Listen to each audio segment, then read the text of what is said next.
Hi folks, today we're going to talk about the PragerU video, All I Want to Do is Make Cookies. Now, it is your typical PragerU bourgeoisie bit where they try to convince you that regulations are bad, because that's what the billionaires that fund PragerU want them to say. So they're going to lie a lot. I forgot to turn my ring light on.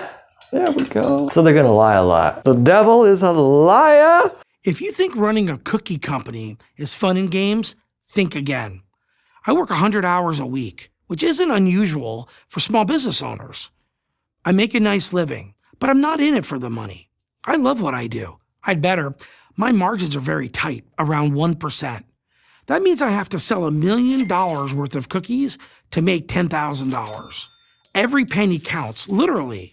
That's why I get so frustrated with government regulations. You know, somehow I highly doubt this. Does anyone seriously believe that so-called capitalist who looks like this has a 1% profit margin? Oh no, wait, is that fat shaming?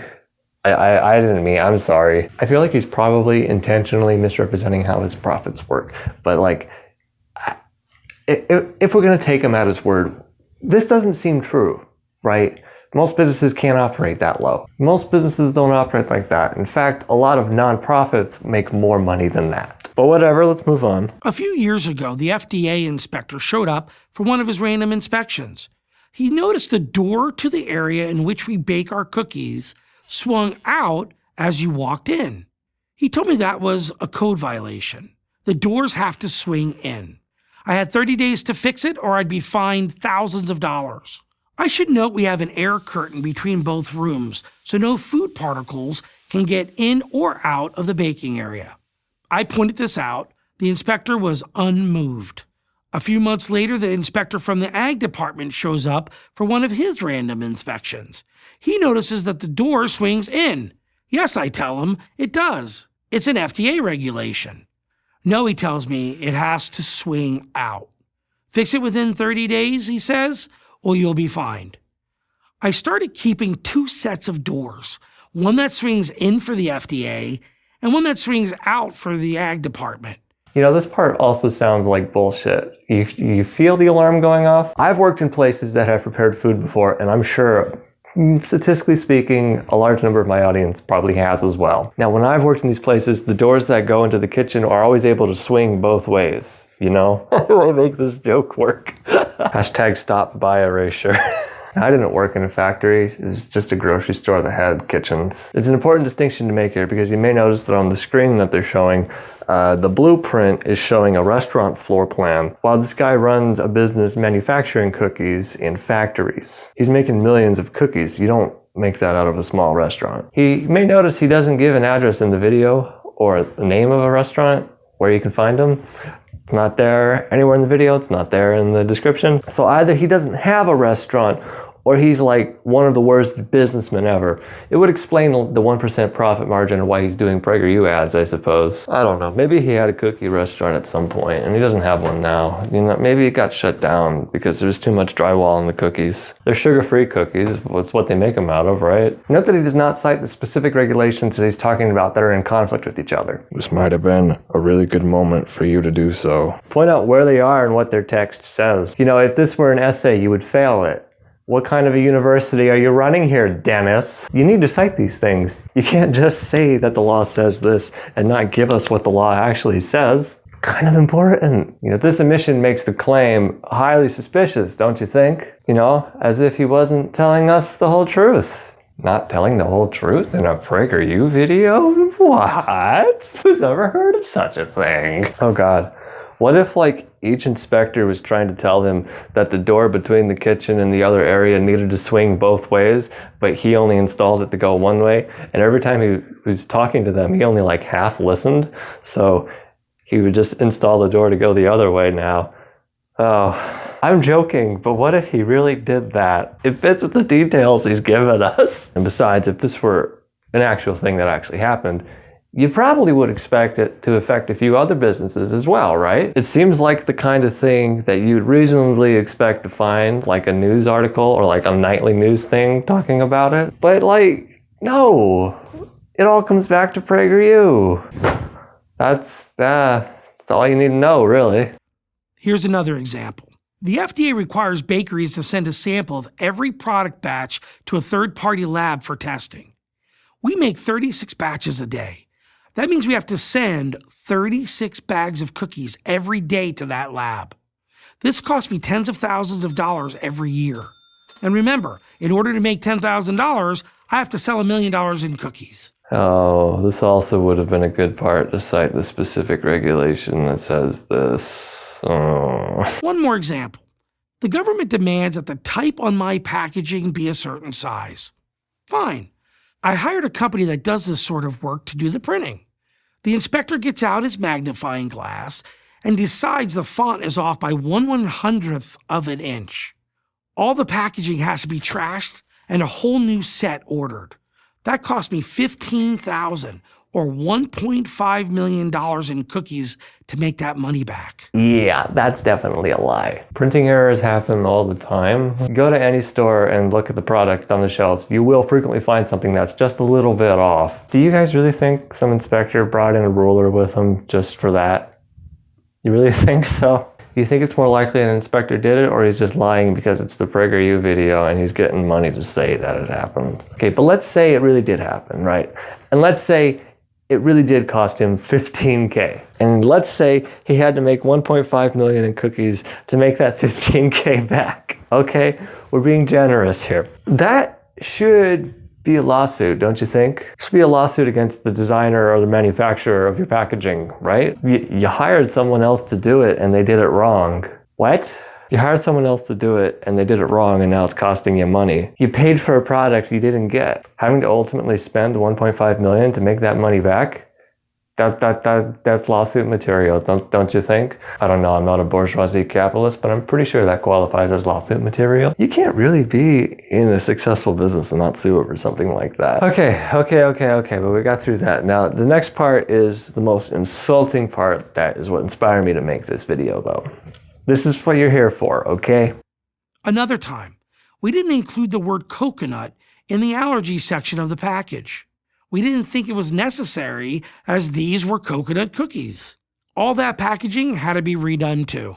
That cost me $68,000 or $6.8 million worth of cookies to make that money back. So, if you didn't know, I kind of have a condition that requires me to eat a certain way. It's an autoimmune disorder that severely affects my diet and what I can and cannot eat. You might have heard of it. You might have known that I have it.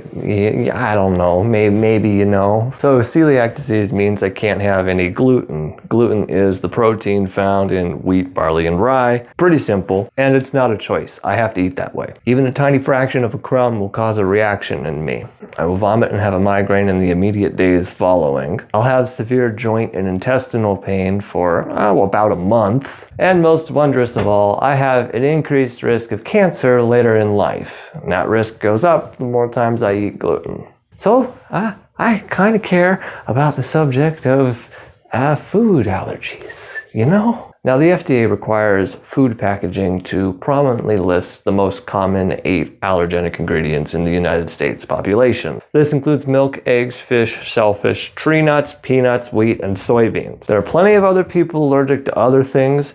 It's just that within the United States population, those 8 are the most common things people are allergic to. You're required to prominently list these ingredients so that people with these allergies don't accidentally ingest them from your product and, die. And you have a lot of products these days that basically just have a long, laundry list, grocery list, of ingredients. And it's very easy to just be reading them and just kind of gloss over it. But sometimes there are ingredients that are not immediately obvious what they're made from. For example, modified food starch.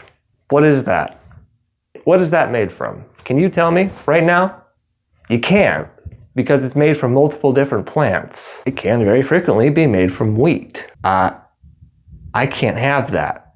However, modified food starch can also be made from corn, which I can have. Just simply reading the ingredient modified food starch on the label is not sufficient enough to tell me whether or not I can consume something. Yeah, gets to be a real pain in the ass. This is why it's required that you put at the very bottom of your ingredient list what it may contain of the most common allergens. Now, I didn't know this until I started researching it for this video, but the FDA has actually classified coconut as a tree nut, and it requires you to display it in your allergen section. Although, apparently, a coconut allergy is not the same thing as a tree nut allergy. The FDA has supplied a list of things that count as tree nuts, and apparently a lot of people are allergic to other tree nuts and they're not allergic to coconut.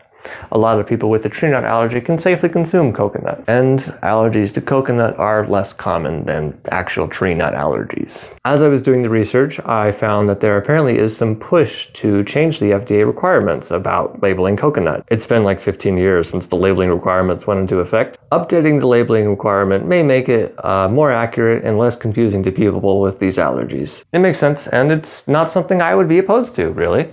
However, that's not the argument being put forth in the PragerU video. No, this guy's arguing that he shouldn't have to list food allergens at all because his alleged mistake cost him money. No! Screw you, guy. That is all on you. Coconut and nut flavored imitations and substitutes are very real things. You can find them really easy on Amazon. You can't just ignore the labeling requirements and assume people will magically know. Like, your company already makes specialty cookies for people with diabetes. It's not a stretch to think that they'll see your other product and think, oh, this is another specialty product using imitation coconut. Guess what? Food allergies, pretty common, just like diabetes. Frankly, you should have been fined for screwing that up. In fact, this part of the video is making an excellent argument that the FDA is not being strict enough. And guess what? The FDA is not being strict enough because that labeling requirement that I mentioned with the foods, well, guess what? That does not apply to medications. There are some medications that contain wheat product, and guess what? They're not required to list that.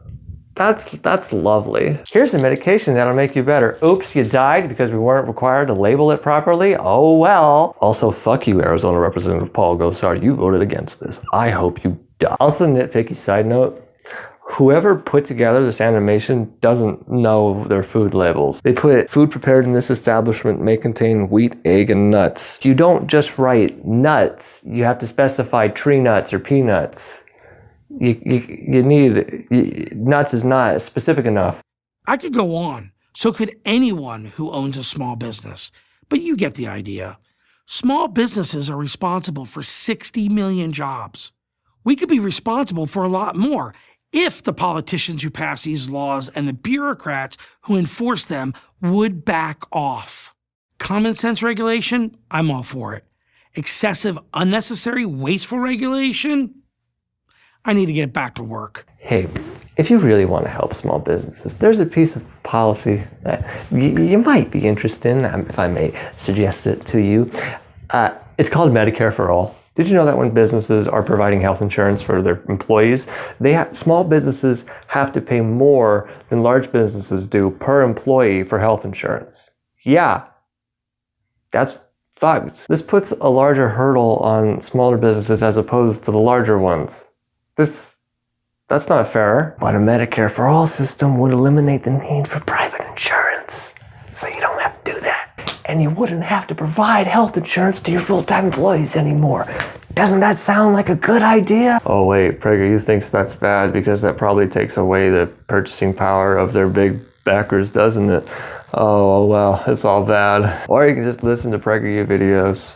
That works too, I guess. All I want to do is make YouTube videos. But these people, they're making it so hard, you know? But you know who's not making it hard on me? My Patreon backers. Jari Pualamo, Joshua Moldenhauer, and Susie M. You guys rock. Starting next month, I'm going to begin putting the $1 Patreon backers in the credits as well. I'm going to give a little more to my community. I am feeling generous lately, running at lower profit margin. Nah, that's stupid. Give me your fucking money. What do you think? Should I have a ponytail? I don't know about that one.